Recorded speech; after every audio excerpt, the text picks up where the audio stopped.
বাংলাদেশের প্রতি ভারতের যে অর্থনৈতিক নিপীড়ন, যে সাংস্কৃতিক আধিপত্য প্রচেষ্টার চেষ্টা, অভ্যন্তরীণ ব্যাপারে নাক গলানোর চেষ্টা, সেটার নিন্দা জানানো হয়েছে এবং ভারতকে বাংলাদেশের প্রতি মর্যাদাশীল আচরণ করার, সৎ প্রতিবেশী সুলভ আচরণ করার আহ্বান জানানো হয়েছে।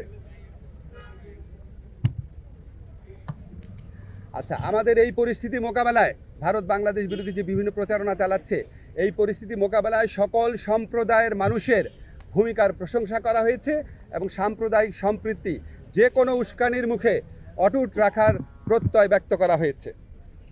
সবশেষে সবাই একটা জিনিস বলেছেন যে আমাদেরকে আর শক্তিহীন, দুর্বল, নতজানু ভাবার কোনো অবকাশ নাই। যে কোনো ধরনের অপপ্রচারণা এবং উস্কানির বিরুদ্ধে আমরা ঐক্যবদ্ধ থাকব এবং আমরা আমাদের ঐক্য অটুট রাখব।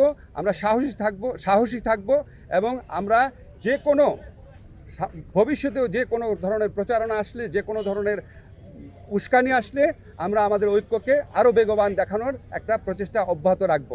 একই সাথে সাথে আমাদেরকে বলা হয়েছে, এটা প্রস্তাব আকারে এসছে, যে আমরা যে গোটা জাতি এই যে ভারতের অপপ্রচারণার বিরুদ্ধে ঐক্যবদ্ধ রয়েছি, এই জন্য আমরা সবাই মিলে একটা সমাবেশ করতে পারি কিনা, সবাই মিলে একটা পলিটিক্যাল কাউন্সিল করতে পারি কিনা, এমনকি নিরাপত্তা কাউন্সিল করতে পারি কিনা, এই ধরনের প্রস্তাব আনা হয়েছে।